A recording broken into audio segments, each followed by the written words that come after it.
지금 당장은 아무튼 엔비디아가 대장이고 엔비디아가 추세가 쉽게 꺾이지 않지 않느냐 그렇게 생각을 하고 있거든요. 그러니까 패원전도 괜찮고 스테이블 코인도 괜찮다고 봐요. 스테이블 코인.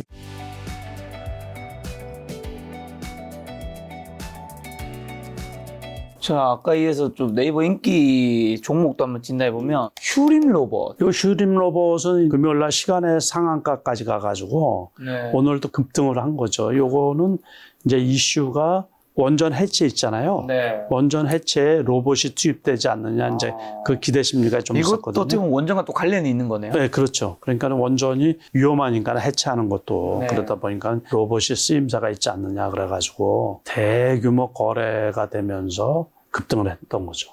코스모 신소재. 코스모 신소재는 뭐 전부 다 2차 전지 쪽이잖아요. 그러니까 네. 이게 아직도 실적이나 뭐 이런 게 불투명한 거예요, 이게. 계속 흘러내리기 되기 때문에 뭐 우리가 주봉을 보면 뭐 더 처참하고 그러기 때문에 주봉을 보면 이렇게 23만 원 같은 게 지금 33,000원이니까는 8분의 1 정도 떨어진 거죠. 향후도 불투명한 거예요. 요번에도 이제 하반기 그 전망 뭐 이래서 나왔는데 그 2차 전지 쪽이 일부 종목은 바닥이 된 것 같고 제가 보기에 네. 바닥이 됐는데 향후 그렇게 큰 기대를 잘 못하다 보니까는 조금 망설여지는 부분이 있어요. 전체적으로. 2차 전지하면 사실 예전에 뜨거웠던 게 에코프로, BM이라든가 일봉으로 보면 그래도 좀 반등을 좀 일봉으로 보면은 이제 어느 정도 바닥을 다지는 모습인데 포스코로 홀딩스 뭐 포스코 홀딩스도 있죠.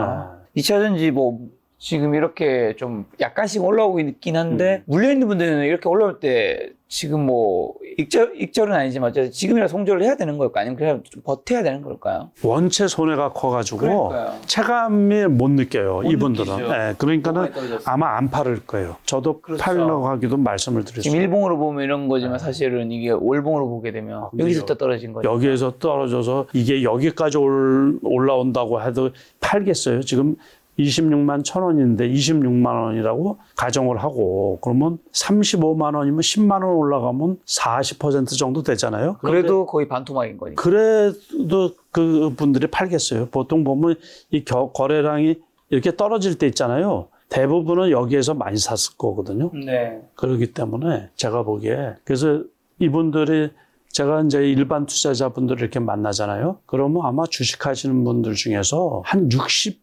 70%는 2차 전지 다 갖고 계세요. 관련 주식들을. 그러니까 그분들은 요번에 이제 상대적으로 주가가 많이 올라갔잖아요. 그래서 상대적 박탈감이 엄청 심하시다고. 그러니까는 이제 그분들은 좀 안타깝고 그렇죠, 이제. 이게. 카카오뱅크는요? 카카오뱅크는 뭐 요번에 그 스테이블 코인 관련해가지고 카카오가 올라가고 카카오페이가 올라가면서 급등을 한 부분이 있는데 이제 웬만큼 20일선까지 떨어졌으면 괜찮은 거로 봐요. 여기선이니까 뭐 지금 3만 원인데 조금 더 떨어져도 여기선에서는 괜찮지 않을까 싶은 거예요. 그러니까 한미반도체. 한미반도체도 은근히 올랐거든요. 미국의 엔비디아가 올라가면서 그다음에 하이닉스의 납품권 뭐가 있는데 그 상대 기업의 리스크가 발생하면서 이쪽에서 다 갖고 가지 않느냐 뉴스 같은 것도 좀 있거든요. 그래서 이렇게 이격을 지금 이렇게 딱 닫고서 오늘 이렇게 했잖아요. 제가 보기에는 조금 더 올라갈 가능성이 있어요. 네, 이거는 제가 보기에는. 신풍제약은 갭 상승을 했는데 오늘 갭 상승을 했거든요. 그게 원래는 이제 여기서 올라갔을 때는 그 치료제 있잖아요. 그게 특허 등록을 했다는 소리도 있고 그래서 그때 이제 상당히 급등을 했는데 요거 상승한 건 아마 그 질병관리본부장 했던 그때 코로나 때 그분이 보사부 장관으로 임명되면서 괜히 이제 올라가지 않았나 싶은 거예요. 자, 에이비언은 1.8조 원 기술 이전을 했다 그러나 그래가지고서 이렇게 무지막지하게 올라갔거든요. 근데 오늘 하한가까지 갔죠. 왜 떨어졌나 이제 저도 뉴스만 본 거고 그 진위 여부는 이제 모르겠죠. 다날은 잘 아시다시피 결제잖아요. 결제 관련 주식인데 일부는 긍정적으로 보고 그래서 또 지난주 금요일 날은 급등을 했던 거예요. 이격이 많이 벌어져 있는 건데 21선을 지키고서 올라갈는지 이게 눈여겨봐야지 되죠. 이게 스테이블 코인 관련해 가지고 상당히 좀 괜찮다고 긍정적으로 보는 쪽들이 있거든요. LS 일렉트릭. 이거는 전력 관련인데 네. 아무튼 전력망 관련해 가지고 꾸준히 올라간 거죠. 그러니까 꾸준히 괜찮은 것 같아요. 제가 볼 때. 여기에서도 이격이 발생하면 팔고 여기에서 훼손되지 않다 그러면 이제 사고 그러는 건데 여기 갖고 있는 분들은 뭐 초기에 사신 분들은 그냥 갖고 가는 수밖에 없는 거고 신규 진입하기에는 조금 부담스러운 네. 부분도 있죠 지금. 일진전. 네, 요즘에 조금 많이 올랐어요. 네. 네, 같은 거예요. 전력 인프라 관련해 가지고. 전력 인프라는 뭐 전 세계에 지금 전기가 많이 필요하다고 하니까 AI 때문에 앞으로 계속 가는 섹터가 될까요? 그럴 가능성이 있어요. 이것도 역시 언제 망가진 거냐면 딥시크가 개발됐다 그러고서 확 떨어졌던 부분들이거든요. 이게 이제 여기에서 이제 확 떨어졌던 건데 그러고서 국내 정치 상황이 나쁘면서 여기까지 떨어졌다가 엔비디아가 올라오면서 같이 올라오. 그러면서 진짜 전력이 부족하구나. 이제 그러다 보니까는 나중에 릴레이팅이 되는 것들이죠. 우리 기술. 요거는 원전 관련주죠.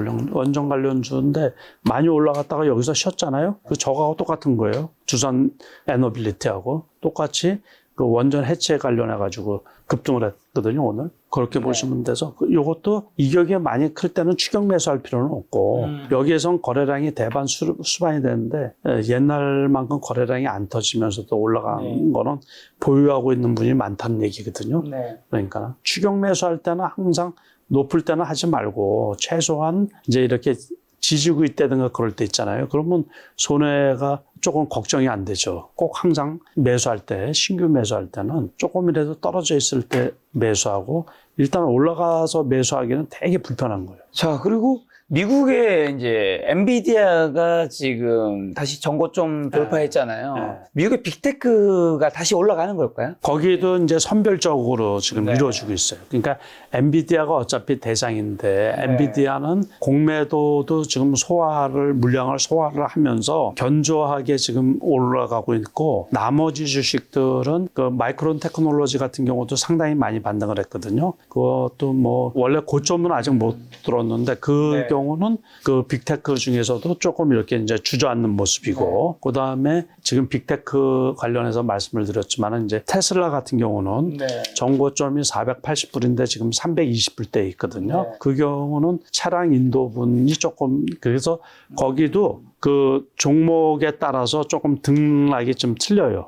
좀 차이가 있거든요. 그래서 잘 보시고서 투자를 해야 되지 않을까 싶은데 지금 당장은 아무튼 엔비디아가 대장이고 엔비디아가 추세가 쉽게 꺾이지 않지 않느냐 그렇게 생각을 하고 있거든요. 그럼 이번에 이제 동학개미 뭐 2.0이라고도 불리던데 이 흐름이 기존에 이제 2020년 코로나 이후 폭등할 때 이 동학개미 운동과 좀 뭔가 다를까요? 다르죠. 그때는 절대적으로 주가가 이제 그 낮았을 때 그때 유동성이 공급되면서 동학개미라고 그래가지고 뭐 할 것도 없고 그러니까 주식이나 하자 뭐 그래가지고서 엄청 많이 밀려 들어왔는데 그 다음에 말씀드린 것처럼 2021년 6월 초순 6월 8일, 9일 날에 이제 코스피가 3,300을 고점을 찍고서 3년 반 동안 떨어졌거든요. 거의 4년 가까이 이렇게 하락 행보하면서 개미들 손실이 엄청 컸어요. 그러니까 심지어 뭐 지난해 같은 경우에 국장 탈출은 지능순이라는 말이 돌았을 정도로 그렇기 때문에 그 쓴맛을 봤기 때문에 이번에는 이제 무차별적으로 매수하고 그러지는 않거든요. 상황을 봐서 이렇게 하는 거지. 그 당시는 그냥 대형주 무차별로 사들였는데 지금은 그러지 않고 외국인이 많이 매도를 하고 기관이 매도를 하면 매수하는 편이고 기관이나 외국인이 매수를 해서 지수가 급등을 하면은 매도하는 편이고 그렇게 이제 엇박자식으로 매매를 하는 거거든요. 그러니까 제가 말씀드린 것처럼 지수가 당분간은 그렇게 크게 꺾이지 않을 것 같기 때문에 이제 매수를 하는 것이 공격적인 아주 폭발적인 매수세는 지난주에 2,970포인트까지 밀린 날 있어요. 그럴 때는 1조 넘게 매수를 했거든요. 그런데 이제 요즘에는 안 그래요. 요즘에는. 그래서 동학개미 2.0이라 그랬지만 그거는 조금 과장된 말하기 좋은 책에서 하는 거고 아까 말씀드린 것처럼 개미들이라고 해서 다 수익이 나는 게 아니고 네. 다 현금이 있는 게 아니고 과거에 갖고 있는 주식으로 물려있는 분이 제가 보기에는 60-70% 그런 분들은 여력도 없어요. 여력도 살 여력도. 그래서 그냥 갖고 있는 거고 일부 이제 현금 갖고 있는 분들 그런 분들 중에서 이제 공격적으로 지금 이제 들어오신 분들이 있는 거죠. 자, 그러면 이제 회장님이 37년차 주식 투자자이신데 성공적인 투자자 되기 위한 핵심 철학은 뭐가 있을까요? 그러니까는 가장 중요한 거는 이제 부와 내동하지 않는 거가 중요하죠. 네. 부와 내동하지 않는 거. 그러니까 깊이 있게 조금 이렇게 봐서 가장 기본적인 거는 남들이 죽겠다 그럴 때 이제 매수하는 거고 남들이 막 좋다고 그럴 때 있잖아요. 그럴 때 조금 이렇게 매도하고서 쉬고 있는 거고 그게 제일 중요하지 않나 싶은 거고 결국에 주식 가격은 기업 가치에 수렴을 한다 그랬잖아요. 그러니까는 이 부와 내동하지 않는 거에 그것도 이제 민비 현상이라 그랬잖아요. 우리가 어떤 쏠림이 심한 종목 있죠. 너무 고점인 거. 그럴 때 쫓아타지 않는 거. 그러면 크게 손해 볼 일은 없거든요. 그럼 주식 투자하신 초보자분들 가장 먼저 버려야 혹시 고정관념 같은 거 있을까요? 그러니까 남이 사고 돈 벌었다는 거에 현혹되면 안 된다는 거. 그때가 사실 위험한 거죠. 그렇죠. 그럴 때가 위험한 거죠. 네. 그러니까 항상 우리가 이제 가까운 예로 2020년에도 처음에 들어오신 분들은 돈을 버는 거예요. 네. 그런데 그때 제가 누차 말씀을 드리지만 삼성전자가 9만 원이 넘으면 10만 전자 얘기가 나오잖아요. 그때 사신 분들은 물려가지고 엄청 고생을 많이 한 거죠. 그리고 지난해 8만 8천 원일 때 웬만하면 다 빠져나올 수가 있거든요. 그런데 그때 되면 또 뭐 10만 전자 또 얘기가 나와요. 꼭 항상 그러거든요. 거기에 이제 보통 당하기 때문에 누가 돈이 벌었다, 누가 많이 올라갔다 그런 거에 현혹되지 마시고 어떤 중심을 갖고서 그러니까는 가장 집중해야 될 게 이제 뭐냐면 다음에 어떤 종목이 올라갈 건가. 그렇죠. 다음에 어떤 섹터가 올라갈 건가. 거기에 집중할 필요가 있는 거죠. 자, 다음 얘기해 주셔서 그러면 지금 현금 한 5천만 원 있는 분이라면 오늘 길게 많이 좋은 얘기 해주셨는데 좀 어느 섹터에서 좀 한정해서 좀 종목을 좀 찾아보면 좋을까요? 조금 어려운데 아까 처음 말씀해 주신 거는 이제 폐원전. 폐원전. 그냥 원전 아니고. 그러니까 폐원전도 괜찮고 스테이블 코인도 괜찮다고 봐요. 스테이블 코인. 그래서 스테이블 코인 같은 경우도 좀 괜찮지 않을까 싶은 거고. 그 정도로 이렇게 보면 되고 그다음에 조방은요? 조선방산. 조방 많이 올랐죠. 도 많이 올라서 조금 불편한 것도 있죠. 네.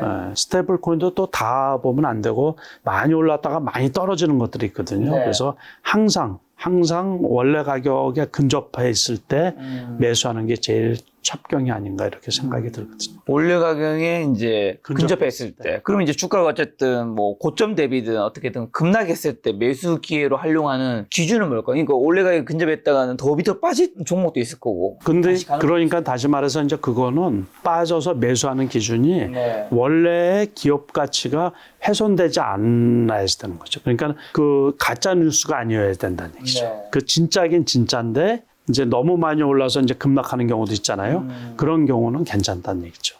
다시 말해서 임상을 했는데 네. 전혀 의미가 없어. 네. 그런 경우는 가격이 떨어져도 더 떨어질 수가 있는 네. 거잖아요. 그리고 향후 전망이 계속 불투명해. 그런 경우도 계속 우리가 이제 예를 들어서 2차 전지라고 올라갈 때 다 같이 올라갔단 말이에요.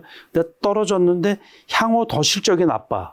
그리고 회사 존립 자체가 위험한 주식들 있잖아요. 그런 경우는 관리 종목으로 넘어가고 뭐 동전주가 돼버리고 상장 폐지가 되는 경우가 상당히 많이 있거든요. 그러니까 주가가 떨어져도 회사의 기본 가치나 이런 거는 전혀 관계가 없을 때 이제 매수해야 된다 그런 얘기죠. 실적도 잘 나오고 네. 그런 종목이 이제 떨어져 있으면은 그 매수하면 되는 거죠. 그럼 매수보다 더 어려운 좀 매도의 타이밍을 잡는 기준은 뭘로 좀 잡아야 될까요? 매도는 이격이 많이 발생하면 그냥 매도하는 거예요. 이격이 주식 가격은 올라가다가 이격이 많이 발생한다는 것은 이제 네. 5일선, 11선하고 이렇게 갭 상승하고 있을 때 있잖아요. 네. 이럴 때는 1차 매도하는 게 정답이거든요. 어떤 주식이든. 그러니까 코스피 자체가 이렇게 이격이 많이 발생하는데 대형주 같은 경우는 이렇게 이격이 많이 발생한다든가 또는 이제 개별주를 샀는데 네. 상한가 가고 또 많이 올라가고 그래서 이격이 많이 네. 발생하잖아요. 그럼 무조건 매도하는 게 최고죠. 네. 혹시 개인 투자자분들 보셨을 때 매매할 때 가장 많이 저지르는 실수는 뭐라고 보세요? 고점에 쫓아가는 거, 추격 매수. 그 뉴스만 보고서 고점에 쫓아가는 거. 뉴스를 보고 재료는 아는데 이게 좋다고 그러면 보통은 그냥 쫓아가요. 차트도 한번 안 보고. 그래서 실수하는 경우가 제일 많이 있거든요. 자, 뉴스 말씀해 주셔서 이제 오늘 뉴스에 두산일베트 산자부 장관 후보 배출에 이제 장중 시총 뭐 올라갔다는 얘기, 뭐 조선비주얼스 장관 후보 배출 이렇게 해서 프리마켓에서 7만 원대 해보고 이런 기사가 있는데 실제로 이제 장중에 한 10%까지 올랐다가 이제 많이 빠졌단 말이죠. 그 고점 대비해서는 장중에 지금 9.73%인가요?